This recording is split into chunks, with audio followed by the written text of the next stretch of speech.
Wakaf Amendment Act 2025 की मायोक्ता पांगोंग मुस्लिम न सिंधुना खेत्रगांव assembly constituency की मनुंग चन्ना लैबा मफम सिंगदा मियाम की खोंचत अमा चटख्रे पांगोंग मुस्लिम न सिंधुना चटकिबा खोंचत अदु पांगोंग मखोंदगी लमथाखी मियोय लिसिंग अमा रोमना सरुक यादना पांगथोकिबा खोंचत अदुगा मरी लैनना खोंचत अदुदा सरुक याकिबा मौलवी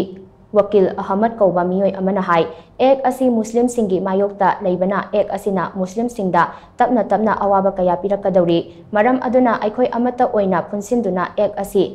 चटना हंदनबा तक्षिनबगी तंगाई फदबा लै नाकल अमरोमदा खेत्रगांव एसीगी एमएलए शेख नूरुल हसनना एक असीगी मायोक्ता सुप्रीम कोर्टा चैलेंज तौरगनी हाइना फोंदोखिबा असी थागतनिंगाइनी असेंबली कंस्टिट्युएंसी असीगी मिहुत अमनी हाइबदा महाक असी मतिक चाबा खक्ता नतना मणिपुरदा लैरिबा मैतै पांगल सिंगी मरक्ता अचंग लुचिंबा अमनी महाकना मियामगी इहुल खंगना लौखटलक्लिबा खोंथांग असी अखोय खुदिंगमकना सौगतमिनसी हाइनसु महाकना मखाताना फोंदोखि सभादा अमेंडमेंट एक पास तौखिबा असिबो यानिंगदे हाइबगी अखोय पांगोंगदगी लागा ओल खेत्रिगावगी ओइबा हजे हजे मफम असदा पुलिबा असिना अखोय अबा फिल्दनी मयाम पुलिबा असि वक्फ अमेंडमेंट एक असिबो हंदोकपियो हाइबो खोलाव अदुनि मयामगी माइकैदगी हाइजरिबासी